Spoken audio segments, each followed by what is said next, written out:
Songs that we all know and love, and we have our next guest to thank for giving the disco era some of its greatest hits. Well, Nile Rodgers is the co-founder of the 70s band Chic and has produced songs with some of the biggest names in music, talking about Madonna, David Bowie, Diana Ross. Well, he's touring Asia with Chic, and tonight he and the band will perform in Singapore. He's taken time off this morning to actually join us. Good morning to you. Good morning. Welcome, welcome. Very nice to be here.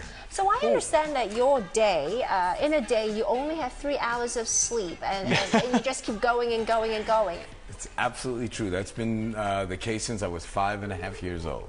What? Seriously? Yeah. You slept only 3 hours even as a kid? Yeah, it started very young. Okay, so I guess you have more hours in a day to do other stuff, eh? You're a smart man. That's correct. So what do you do? I write songs all night.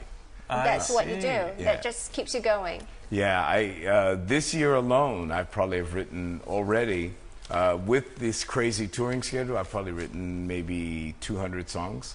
Seriously? Wow. Yeah, no. And always at night. Is nighttime the sort of time for you to write? Is that your... Well, it doesn't really make any difference what time it is. It's just that nighttime is the preferred time because everybody else is asleep, so no one is bothering me. Yeah. And I'm not on television shows like this. Yeah, that's right. So you get to sleep in a little bit. Eh? Exactly. Yeah. Okay.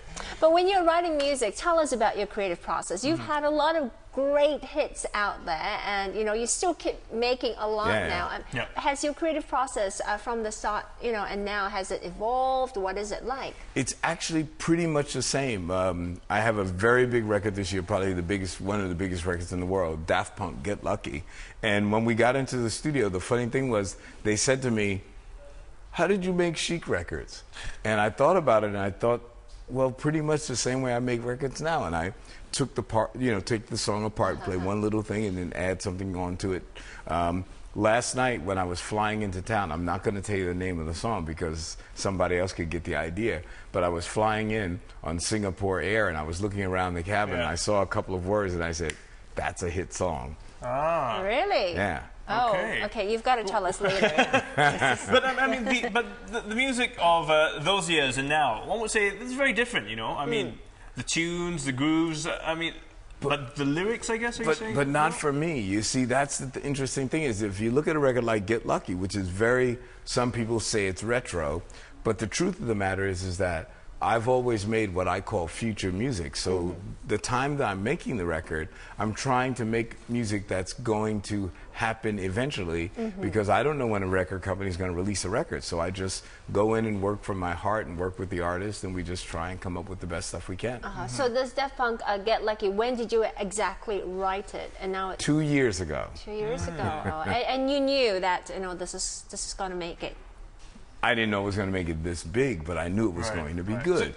But everything is like that. I'm working with Avicii now, and same thing.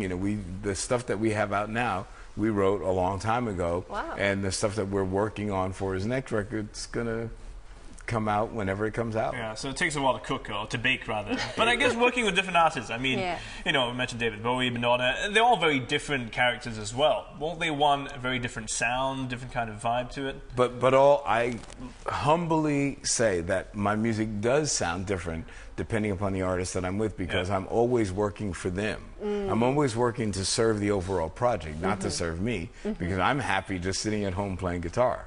So it's my job to make you better. So you look at the artist and then you decide how it's going to sound, how it's going to look. Let's talk about Madonna, because you actually singled out saying that she is the most amazing person to work with. Why? Yeah, I've never met in my entire life any single artist that was more driven than Madonna. From the first day I met her, she was... If I introduced her to a star who was a really big star because she was unknown, she would do something to this effect. "Oh, hi, my name is Madonna." This is like to Diana Ross or something. And she would go, "Hi, I'm Madonna. I'm going to be a really big superstar." I was like, "Madonna." But she was so cute about it and charming that it actually worked.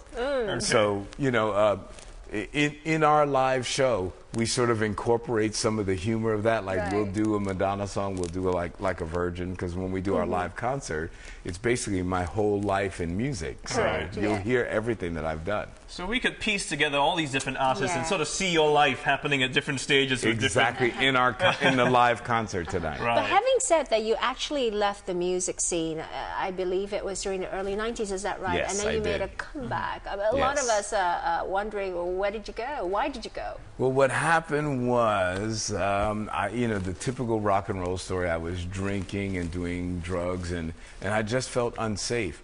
And in my life, I had made more than enough money. By 1980, I had written We Are Family, Upside Down, so many hit records. All of my first records were gold and multiple platinum.